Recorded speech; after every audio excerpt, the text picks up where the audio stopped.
समंदर एक रहस्यमयी दुनिया है। ये बहुत बड़ा और गहरा है, अपनी लहरों के नीचे कई राज छुपाए हुए।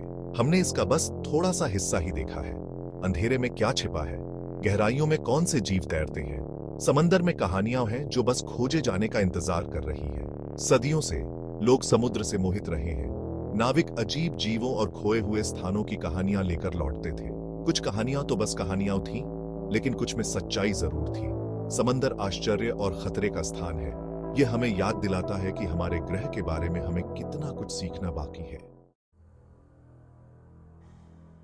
समुद्र की गहराइयों में, जहां सूरज की रोशनी नहीं पहुंचती, एक रहस्यमयी और अनजानी दुनिया बसी हुई है। यहां धरती के कुछ सबसे अजीब और अद्भुत जीव रहते हैं जो हमें हैरान कर देते हैं। उन्होंने इस अंधेरे और दबाव वाली दुनिया में जीने के लिए खुद को ढाल लिया है, और उनकी अनोखी विशेषताएं उन्हें इस वातावरण में जीवित रहने में मदद करती हैं। कुछ के शरीर चमकते हैं, जैसे कोई जलती हुई लालटेन जो उन्हें शिकार ढूंढने और साथी को आकर्षित करने में मदद करती है। और तो और कुछ के पास बड़े बड़े मुंह और तेज दांत होते हैं जो अंधेरे में शिकार पकड़ने के लिए बिल्कुल सही होते हैं। ये जीव अपने शिकार को एक ही बार में पकड़ लेते हैं। फिर आता है विशाल स्क्विड, जो एक बस जितना लंबा होता है और जिसकी आंखें डिनर प्लेट से भी बड़ी होती हैं। यह गहराई में तैरता है और अपने विशाल आकार के बावजूद यह बहुत ही फुर्तीला होता है। गुलपर ईल अपने से बड़े शिकार को भी आराम से निगल सकता है। इसका मुंह इतना बड़ा होता है कि यह अपने शिकार को एक ही बार में निगल लेता है। और वैम्पायर स्क्विड, जिसका नाम सुनकर ही डर लगता है, असल में एक स्क्विड नहीं है, बल्कि एक जीव है जिसकी भुजाओं के बीच झिल्ली होती है, जैसे कोई जीवित छाता। यह जीव अपने अनोखे रूप और व्यवहार के कारण गहराई में एक रहस्यमयी उपस्थिति है। गहराइयों के सबसे दिलचस्प जीवों में से एक है एंगलरफिश। यह मछली अपने अद्वितीय और रहस्यमय जीवन शैली के लिए जानी जाती है। इसके पास अंधेरे में शिकार करने का एक खास तरीका है, एक चमकता हुआ जाल। यह जाल न केवल शिकार को आकर्षित करता है, बल्कि इसे शिकार करने में भी मदद करता है। यह जाल इसके मुंह के सामने लटकता रहता है और छोटी मछलियों को अपनी ओर आकर्षित करता है। यह प्रक्रिया इतनी प्रभावी है कि शिकार को इसका पता भी नहीं चलता। जैसे ही कोई मछली पास आती है, एंगलरफिश बिजली की गति से उस पर हमला करता है। यह हमला इतना तेज होता है कि शिकार के पास बचने का कोई मौका नहीं होता। यह चमकता हुआ जाल असल में मांस का बना होता है, जिसमें बायोल्यूमिनेसेंट बैक्टीरिया होते हैं। ये बैक्टीरिया एंगलरफिश के लिए एक महत्वपूर्ण भूमिका निभाते हैं। ये बैक्टीरिया एक रासायनिक प्रतिक्रिया के माध्यम से प्रकाश उत्पन्न करते हैं। यह प्रक्रिया गहरे समुद्र में जीवित रहने के लिए अत्यंत महत्वपूर्ण है, और यही प्रकाश एंगलरफिश के शिकार को अपनी ओर खींचता है। यह एक अद्भुत उदाहरण है कि कैसे प्रकृति ने जीवों को अनुकूलित किया है।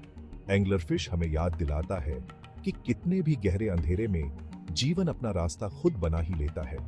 यह जीव हमें सिखाता है कि कठिन परिस्थितियों में भी उम्मीद और जीवन की संभावना बनी रहती है।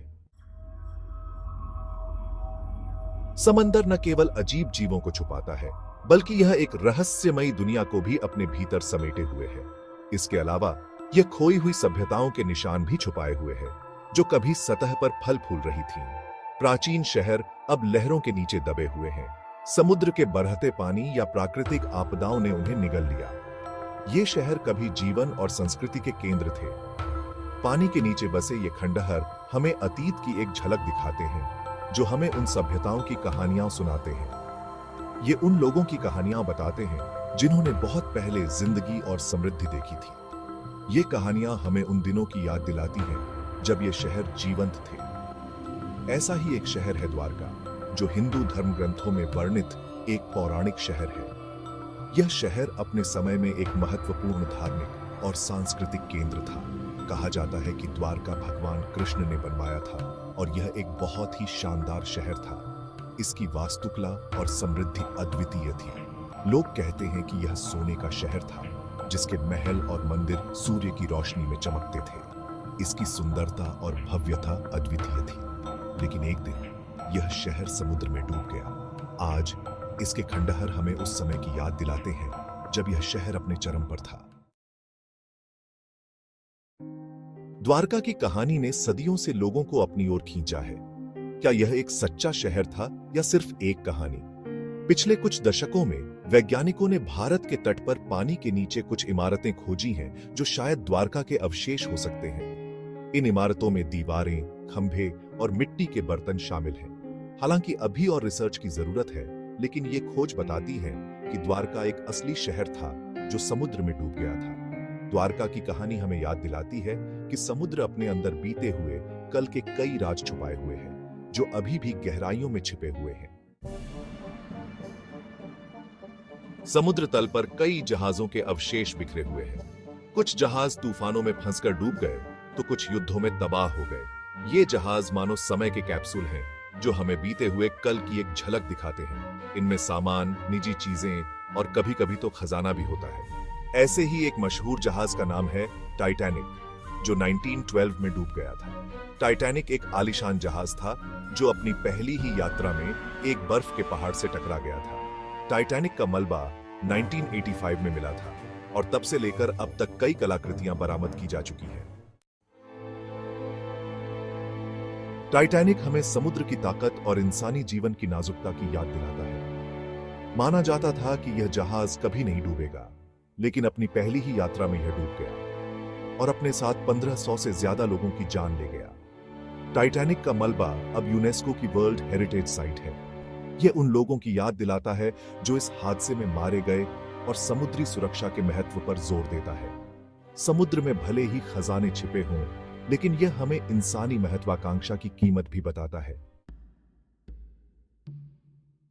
समुद्र केवल रहस्य और अजूबों की जगह नहीं है, यह धरती पर जीवन के लिए बहुत जरूरी है।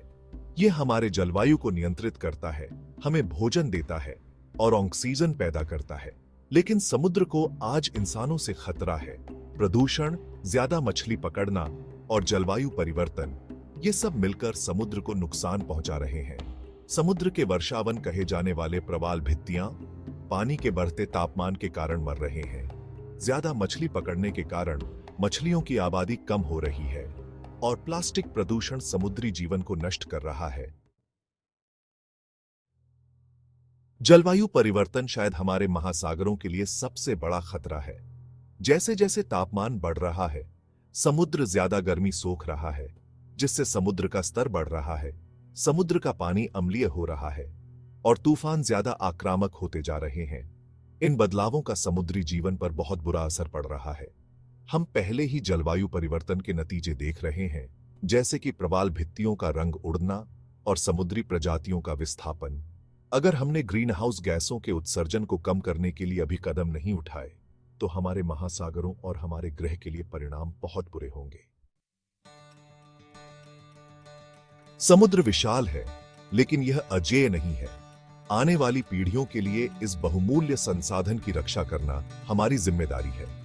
हम सब अपने कार्बन फुटप्रिंट को कम करके, सतत समुद्री भोजन प्रथाओं का समर्थन करके और हमारे महासागरों की रक्षा करने वाली नीतियों का समर्थन करके अपनी भूमिका निभा सकते हैं। समुद्र हम सभी को जोड़ता है। यह आश्चर्य, रहस्य और जीवन का स्रोत है। साथ मिलकर काम करके हम यह सुनिश्चित कर सकते हैं कि समुद्र आने वाली पीढ़ियों के लिए भी फलता फूलता रहे।